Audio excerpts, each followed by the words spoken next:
It may seem early to talk about holiday gifts, but some say drones are the new Tickle Me Elmo. Peter Shankman is here. He is the CEO of the Geek Factory. Kris Ruby is as well, CEO of Ruby Media Group. Welcome to you both. Glad to see you. The best, I think, New York window at one point was the Cartier window with Elmo, and he had like a $30,000 necklace one year, and every single dad was like, give me the Elmo.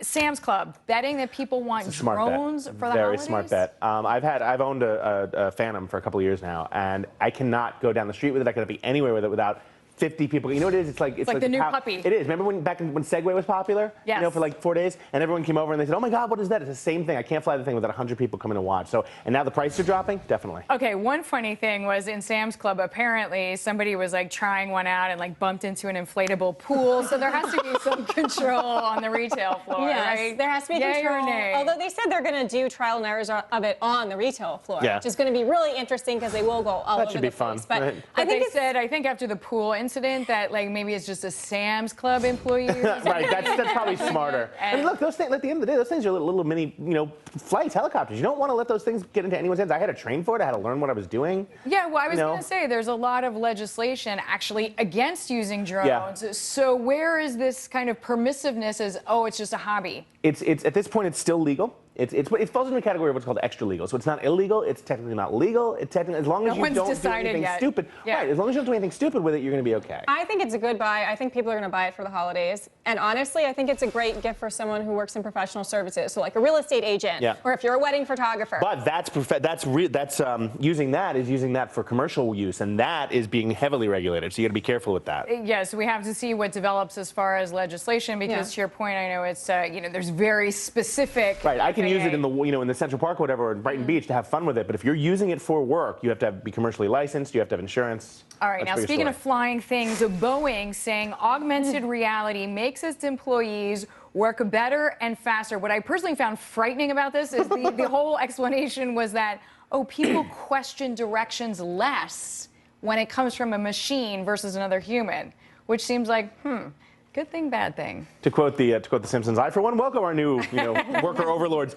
It's an interesting thing, but it's kind of true. If you have if the augmented reality is telling you what to do, you're not questioning it so much because it's right in front of you, and it's not coming from someone who you think is infallible. Well, that's a given. Okay. I don't think it's a great thing. I mean, I understand both sides of it, but at the end of the day, I'm not sure how popular it's going to be because I still feel like people are isolated with augmented reality. And a lot of the workers who have said we're actually working on the plane say, you know what, it gets a little bit confusing.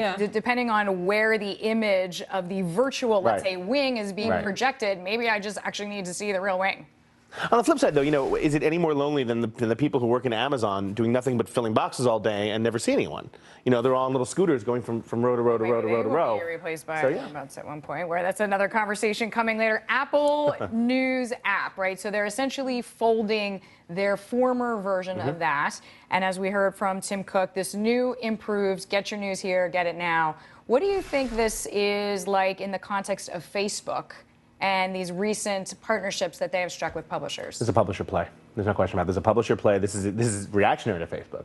This is saying, well, hey, if they're going to do it, we need to make some deals and make them quick. Apple does have the benefit of pretty much having deals with everyone in the free world right now. I mean, they, from music to movies to TV to books and magazines and to the iPad to reading. So this isn't a huge step for them, but it's a consolidation step, and it makes sense. And a lot of people complained about the old newsstand, right? Saying like, my content is hard to find. I never used it. No one used it. Who really used it? No one ever used it. So what do you think going forward? I mean, Apple has said, okay, publishers, when somebody opens an ad, you get 100%. We're not going to touch that money. However, we do have this 30% chunk over here that we've been taking from the publishers from the get-go. I mean, I think it's a good move for them. They're trying to look for ways to increase revenue, so I don't think it's a bad thing at all. I think that they should do it. Peter, what do you think? Yeah, I'm with you on that. I think, and again, also because it's another way to keep their fingers in everyone's pie.